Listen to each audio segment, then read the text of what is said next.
Hello, everyone, and welcome to my General Hospital News YouTube channel. Hope everyone is having a wonderful day.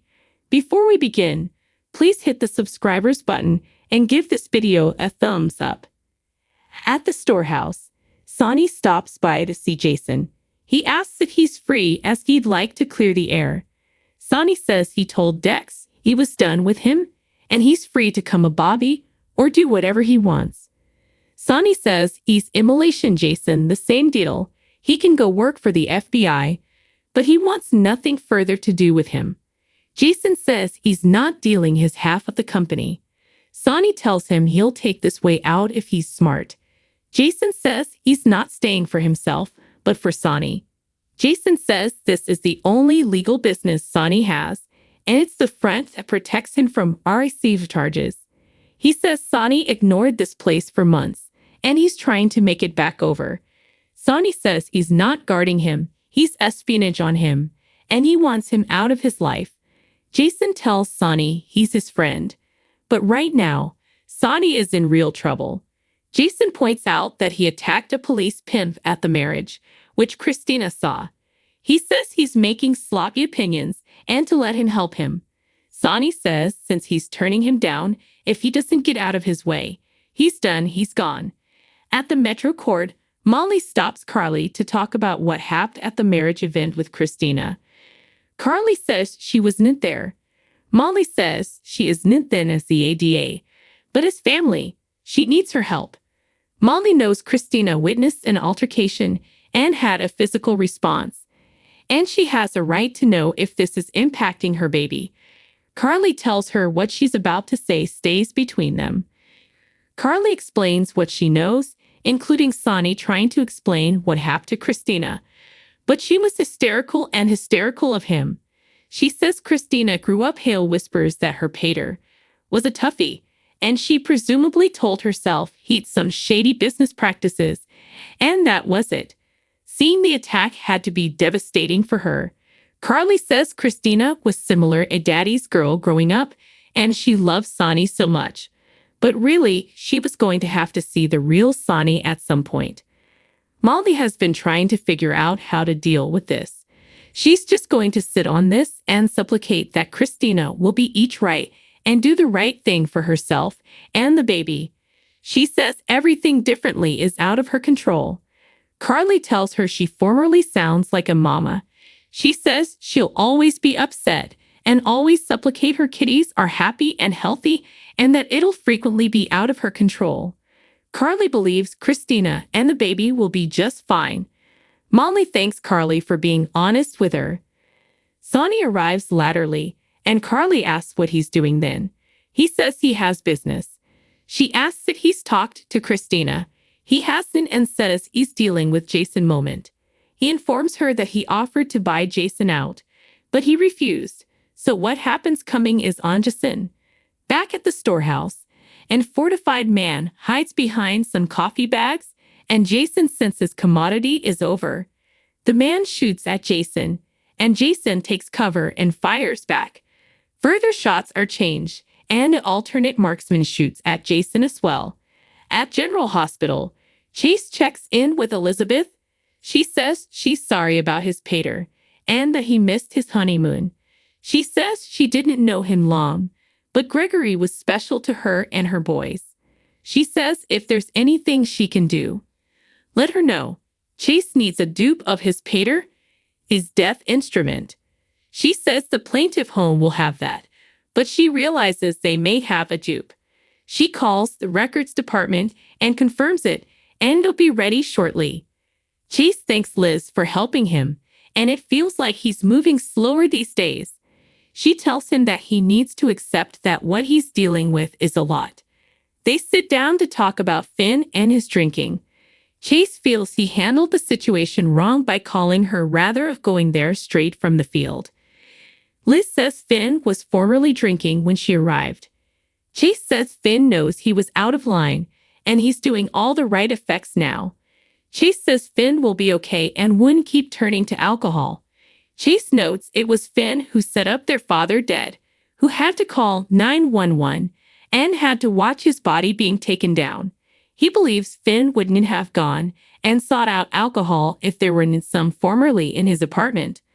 Liz says he doesn't have to defend his family, but what she didn't understand was his response to her. He was argumentative and refused to go to a meeting. Chase says Finn made bad choices, and he knows it. He's squinched up. But given the situation, it graces a little understanding. Liz says she knows Finn feels bad about his gesture, and she's sorry for what his family is going through. Chase hopes after the keepsake that effects will get easier, and they'll find check. He invites her to the keepsake, and she says Finn formerly did, and she'll be there. She also leaves to get him his records. Liz returns with an envelope for Chase, who notes this is all that's left wing of his pater. She tells him that he's wrong, that he, Finn, and Violet are what's left wing of Gregory, and he lives on in them.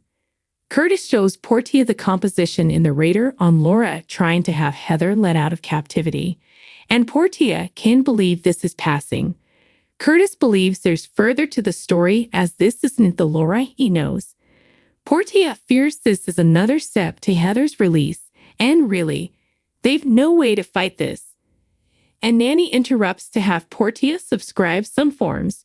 Curtis says he has to go, and they'll talk tonight.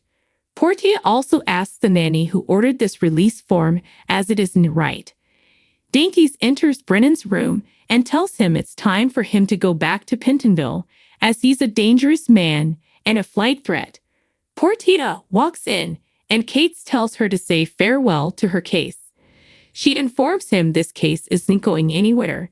She says his surgeon hasn't cleared him to be released, and she's not transferring him back to captivity where his crack could open up and get infected. Kate says she has no idea how dangerous this man is, and she's playing into his hands. Portia says her decision stands, and this case stays right then. Portia walks out, and Brennan says, "You were saying, Agent Cates." Brennan tells him to clear out as he needs rest. Kate says he'll have to question him then, but Brennan wouldn't speak without his attorneys. Dainties wants to know why he hasn't been tried yet and why his attorneys have been stalling with detainments. Dainties suspects he's waiting for commodity to be, which is why he doesn't want to go back to Pentonville just yet. Brennan says he'll tell them this important. Indeed, Carly Spencer doesn't suppose he was out to kill her when he was arrested, and he'd no armament on him. He neglected to tell her who he worked for, and Carly allowed. She had to cover herself. Dainty's prodigies what the odds are that when he was fractured, it was his old WSB friend Anna who took him down. Dainty surmises he and Anna planned this bust, and he wonders what his part in Pikeman really is. Brennan states he doesn't run Pikeman and suggests he asks Anna about his propositions. Dainty's plans to and storms out. Molly heads to the sanitarium as she and TJ took each other's phones that morning as they've the same case. They talk compactly about Christina, and neither has heard from her recently. TJ thinks they should go to Christina's coming appointment, but Molly reminds him Christina doesn't like it when they discourteousness her boundaries. Portia interrupts to talk to Molly, and Teep returns to his rounds. Portia asks how the DA's office plans to fight Laura Collins' plan to get Heather Weber freed. Molly looks into the system and says no movements have been filed affiliated to this. She also says if one is, Heather's attorneys will argue because of the cobalt poisoning. She wasn't in control of her conduct, and there's no mens rea. Portia yells that it's her job to see Heather remains behind bars and that Molly owes that important to Heather's victims. Molly again says there have been no signs this is moving forward. Portia swears she'll fight this with everything she has. In Laura's office, she smothers that incomposition hit the press, claiming she's trying to get Heather Weber released, which she's not. She wants to find out who blurted this to the press. Laura calls the man in the records room for a meeting and asks Jordan to go question him about confidentiality. She also says Jordan advised her this would be, and she can say, "I told you so." Jordan suggests she get ahead of this and put out a statement that she isn't championing for freeing Heather. Laura came because she doesn't want to make a statement that she might go back on. Curtis interrupts and says he needs to talk to Laura. Jordan leaves them, and Laura assumes she knows why he's in. He says Portia has been bothered that she's trying to get Heather's conviction capsized.